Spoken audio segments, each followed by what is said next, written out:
Joining us now is Josh Fox. We're going to be talking about his foundation and all the wonderful work he does in the community. Welcome to the show. Good to see you again. Yes. How ironic is that? So I was a guest at one of your latest fundraisers, and I was looking to try to get to meet you, but there's been about a decade since the last time you were on the show. Yeah, no, I think it was 10, 12 years ago that we did something similar. It was a You haven't long aged time a ago. day. I haven't? No, you look nor have exactly you, the same. but you look amazing. Thank you. Life is treating you pretty well. So when I first got to the event, which was out east, I thought it was like a paddleboard event, but where the event was, there was no water around it, Josh. So I was like, wait, paddleboard? I'm like, I don't understand this, but it's not, it's padel. Right. Okay, so what is that? What is padel? I mean, I think it's really known as like the fastest growing sport in the world right now.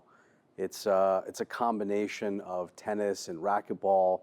You're encased in glass walls, and including myself, everybody that I seem to know has become obsessed with this sport, especially in Miami, where I spend most of the year, where the weather is really beautiful. Padel, paddle, it depends how you, tomato, Yes. tomato, how you want to pronounce it. But it's really a wonderful social sport because you need 4 people to play. Tennis, typically people play singles, but what's nice about paddle is you really need 4 people. So it's very social, and it's really a great opportunity to do fundraising for foundations like ours. Yeah, now tell me about that. What was the start of your foundation? What made you create that?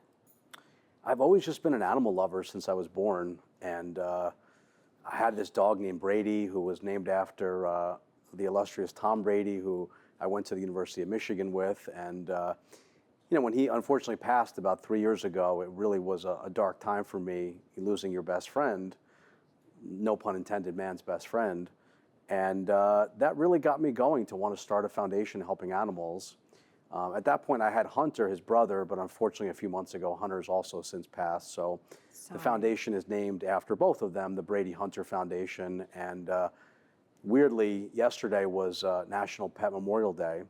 And so I was at the cemetery yesterday visiting them, and was with 300-400 other people at the cemetery, all, you know, banding together and understanding the sadness that we feel and the loss of animals. Yeah, when I was there, I realized what you're doing is you're raising money with this at this foundation to actually help pet families and pets. Yes. Right? That's what it does. It goes right back into the community. What are some of the major initiatives that you've had with this? Well, we really believe in our tagline, which is all species are created equal. You know, we don't really see a difference between a cow or a pig or a goat or a sheep or a dog or a cat. And so the projects that we've gotten involved in over the last 3 years are very diversified across different species and animals, and diversified across different countries. So I think we're up to like 15 or 16 countries that we're now in. You know, rhinos and elephants, I mean, they are such incredible creatures. I mean, people really love those. And we, for example, we built an airplane in South Africa, the Brady Hunter airplane that flies over the skies, and we do anti-elephant and anti-rhino poaching to try to protect those beautiful animals. When someone comes to you with a need, where they say, Josh, there is a problem, how do you vet that? How do you decide, wow, you know what? Let's all get a team behind this. You know, what is the criteria, I guess, for someone? Because it seems really like there's hard, so much help that needs to happen. Yeah. Our latest is orangutans. I mean, what a horrible situation that whole thing is. They're just cutting down the rainforests to create palm oil that we put in crackers that we eat, and we're just destroying the rainforest and killing the orangutans along the way. So that's our latest project that we teamed up with Natalie Bolt, I mean, the famous actress, who really opened our eyes to this whole thing. And so we're doing a campaign right now where we're matching up to $20,000, whatever money that the public puts up for the orangutans, we're matching dollar for dollar up to $20,000 for that one project. Wonderful. People can go to your website. It's very extensive. You have a lot of research information on there, a lot of opportunities for people to participate at any level, right? One of the things that I do like about your foundation is that everything's out in the open. It's very educational.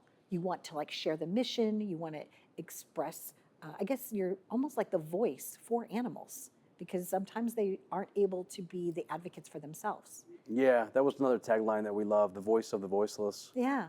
You know, most animals don't speak, of course. I mean, I think maybe some parrots can talk, but very few animals can speak our exact language. So we really love being the voice of the voiceless. And we're just doing wonderful projects. I went to the University of Michigan, I mentioned earlier, and we're in the process of acquiring like 60 acres of land in Michigan near the college campus Really? to create a farm sanctuary where we'll rescue farm animals that have been abused or neglected, and then couple it with a sanctuary for humans. There's a huge epidemic in children, especially in college campuses today, about mental illness, and we want to create this wonderful place where people can come and do like a sauna, a steam, a cold plunge, get a green juice or a smoothie, and spend time like relaxing, doing meditation or yoga as a human, and then spend time with the animals. So there's this healing power. Like a therapeutic, full platform. Yeah. When you graduated from the University of Michigan, did you ever think that you would be one of their donors, that you would want to give back, as an alumni? Was that part of your, did you know, like at what point, Josh, like, you graduate from high school, you go on to UMich, and then all of a sudden you become successful and you decided now to be a giver. At what point did that happen for you? I think people realize like life is finite. I don't know if Okay. that happens in your 40s, your 50s, your 60s, but I think in your 20s and 30s, you're like, oh, life is forever. And then it kind of clicks and you're like, this thing ends at some point, and there's a whole process of, you want to give back and be remembered for something beautiful. And for me, it was really animals. Like I've just always loved animals, and I didn't love the way that humans treat animals. Like what's going on in New York City with the horse carriages, that's something that we really hate, and we've been fighting against, that process also. So, wherever you asked about projects, wherever we see, neglect, abuse, where humans are just not treating animals with kindness. I mean, that's always been my favorite word, kindness, like treat others as you would want to be treated, and an animal too. Again, it's not just kindness from human to human, it's kindness from human to animal and animal to human. A lot of times, severe cases of animal abuse, neglect or actually injury, right? There was a story that I had read where, a dog had been injured, their neck, right, had been cut with a machete, and like horrifying stories. What helps you kind of stay calm and just not like lose it, like going to bed every night, just like crying on your pillow? Is it that you're trying to take a step to make life better? Like, Knowing that we make a difference. Okay. Yeah. I mean, there was a dog in Florida that was sliced by a machete by a human, a terrible human, and we were able to get to the dog in time, and we performed the life-saving surgery. We paid for the surgery, and that dog went on to get adopted.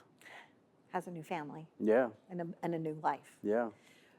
You also kind of work in television, which you also weren't doing when we first met like 10 or 12 years ago, right?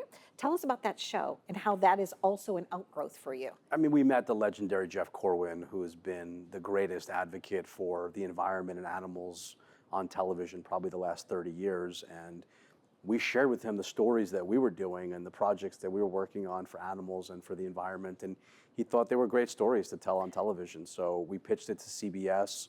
We came up with this great name, Extraordinary World, with Jeff Corwin. It's ordinary people doing extraordinary things in their community for children and for animals. And we've had a great first season. It's been airing since January. It airs every Saturday morning. And sadly, the show is coming to an end at the end of September, but it was a really great first year, and every episode can be streamed and viewed on Paramount Plus. Yeah, which is nice too, because that streaming allows them to have second screenings. Yeah. And it'll have an extra life, right? It'll go on for a little while after that. Wonderful stories. It was about ordinary people doing extraordinary things, or extraordinary people doing extraordinary things. Either way, Ordinary it's wonderful. people doing extraordinary things. Yeah. That like you can make a difference in your community. Absolutely. When I first moved to Florida, like I was walking the beaches and I was just horrified by the plastic and the pollution that we've left as humans. And that wildlife living in the ocean is just as important as the wildlife living on land. And so slowly but surely, like I walked with my dogs, we would pick up the plastic, we would inspire more people. And now we do beach cleanups years later. We've had 200-300 people at a time, like doing beach cleanups, and we'll pick up on a given day like a couple of 1,000 pounds of trash. Wow. Do you love it? So we do you want to love like what you inspire do? Yeah, I was gonna people, say, you are inspiring. You're an inspiration yourself. Like when I went to that event, it's, a good 200 people were there all with the same idea of like, okay, we're going to raise money. You have a lot of ordinary people, right? Some extraordinary people, everybody in between, but it seems like you're very welcoming, you know, because every dollar matters, right? So whether somebody can give of their time, their talent, or their treasure, you will take that and then put it together for good. 100%. Josh Fox, I'm glad to have you back. Like I want you to come on all the time. I just like you. I thought you were like extraordinary. It was fun when when we got reconnected, our paths crossed again. And I want to bring value to your organization. I truly am mission driven, as you could tell.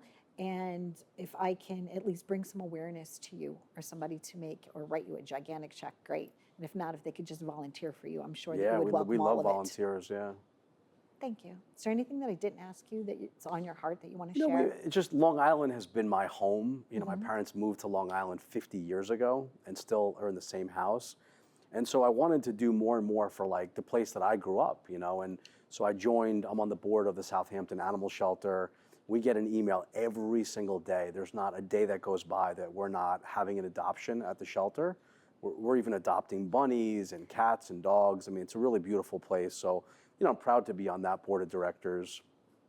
And, you know, for anyone who knows Andy Sabin, I mean, he's just a legend in Long Island. What a great guy. You know, he built the South Fork Museum where we educate kids and teach the next generation about how to treat animals. And he was able to secure hundreds and hundreds of acres of land to preserve it for the next generation. So it wasn't, you know, knocked down by builders in the Hamptons that are just stealing all the land. You know, we need more people like Andy Sabin. We need more people like the Southampton Animal Shelter, people that really care about saving the land for the future generations. Thank you. It's really nice to visit with you. Nice to celebrate a little bit of your time. I really thank you. I know you travel all over the world, so it was nice that you were back here in your hometown. Well, that was my visit. I'm Donna Drake. We have been visiting with Josh Fox. Please, if you want to make a difference and you're anywhere in the world, reach out to them. They're doing good work. Thanks for watching.